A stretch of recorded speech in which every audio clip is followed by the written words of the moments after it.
Audio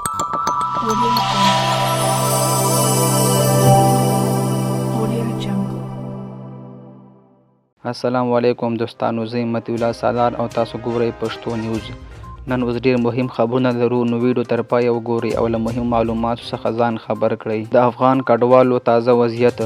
د پاکستان لخوا د بې اسنادو افغان مهاجرینو ایستل او شدت موندلې. د راپورونو له مخې د زرګونو کډوالو پنجاب، خیبر پښتونخوا او سیند څخه ایستل کیږي.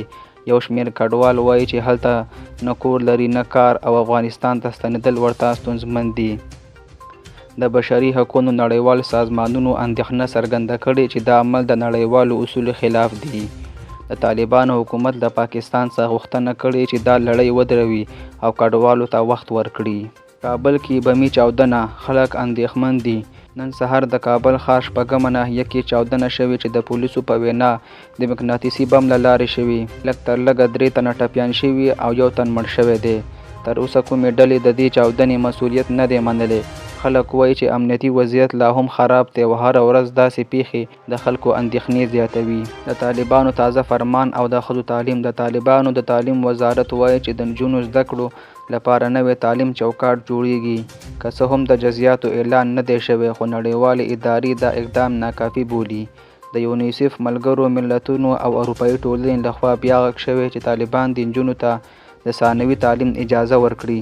د افغانستان کرکټ د آیرلینډ پر وړاندې مهمې لوبې. د افغانستان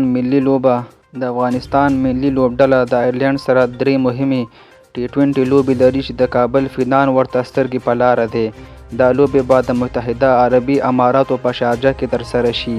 کپتان راشد خان ویلي چې د ټیم روحیه لوړه ده او هدف مو دا دی چې ټولې لوبې وګټو. فینان هیله لري چې لوبډله به ښه لوبه وکړي او د نړیوالو سیالو لپاره به چمتو شي. نړیوال خبر. د اسرائیل او حماس ترمنځ جګړه لا هم روانه ده.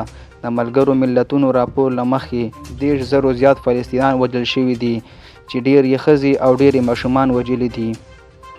د نړۍ په بیلابیلو هیوادونو کې خلکو د فلسطین د ملاتړ مظاهرې کړي دي.